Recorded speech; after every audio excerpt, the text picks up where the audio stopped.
পূব ফালপাৰা গাঁৱৰ ইউনুছ আলী আৰু আমাৰ মাজত নাই।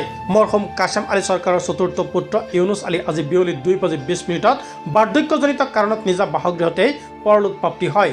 মৰহুম ইউনুছ আলী হালপাৰা গাঁও পঞ্চায়তৰ প্ৰাক্তন আঞ্চলিক সদস্যৰ লগতে বিভিন্ন সামাজিক কাম কাজৰ লগত জড়িত আছিল। মৃত্যুৰ সময়ত তেখেতৰ বয়স আছিল ৭৮ বছৰ। তেখেতৰ মৃত্যুত সমগ্ৰ হালপাৰা অঞ্চলতে শোকৰ ছাঁ বিৰাজ কৰিছে। তেখেতৰ জানাজা নামাজ আজি নিশা 9:15 হালপাৰা ঈদগাহ ময়দানত অনুষ্ঠিত কৰা হ'ব। জানাজা নামাজত ওচৰ চুবুৰীয়াক উপস্থিত থাকিবলৈ আমন্ত্ৰণ জনাই হালপাৰা অঞ্চলৰ বিশিষ্ট সমাজকৰ্মী তথা শিক্ষক তমিৰুদ্দিন চাহাবে। পুনৰ জনাইছোঁ, পূব হালপাৰা গাঁৱৰ ইউনুছ আলী আৰু আমাৰ মাজত নাই।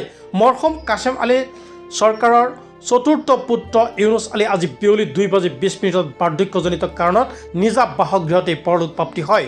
মৰহুম ইউনুছ আলী হালপাৰা গাঁও পঞ্চায়তৰ প্ৰাক্তন আঞ্চলিক সদস্যৰ লগতে বিভিন্ন সামাজিক কাম কাজৰ লগত জড়িত আছিল। মৃত্যুৰ সময়ত তেখেতৰ বয়স আছিল ৭৮ বছৰ। তেখেতৰ মৃত্যুত সমগ্ৰ হালপাৰা অঞ্চলতে শোকৰ ছাঁ বিৰাজ কৰিছে আৰু তেখেতৰ জানাজা নামাজ আজি নিশা 9:15 হালপাৰা ঈদগাহ ময়দানত অনুষ্ঠিত কৰা হ'ব। ওচৰ চুবুৰীয়াক জানাজা নামাজত উপস্থিত থাকিবলৈ আমন্ত্ৰণ জনাই হালপাৰা অঞ্চলৰ বিশিষ্ট সমাজকৰ্মী তথা শিক্ষক তমিৰুদ্দিন চাহাবে। এই মুহূৰ্তত তেখেতৰ মন্তব্য আছে, আপোনালোকলৈ আগবঢ়াইছোঁ।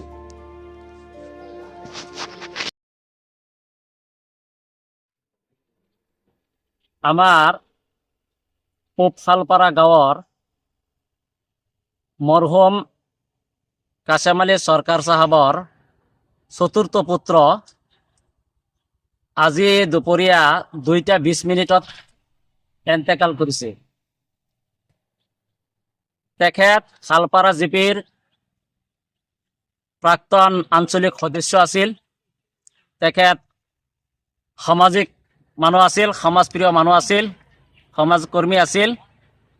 তেখেতৰ জানাজা নামাজ আজি ৰাতি 9:15 শালপাৰা ঈদগাহ মাঠত অনুষ্ঠিত হ'ব।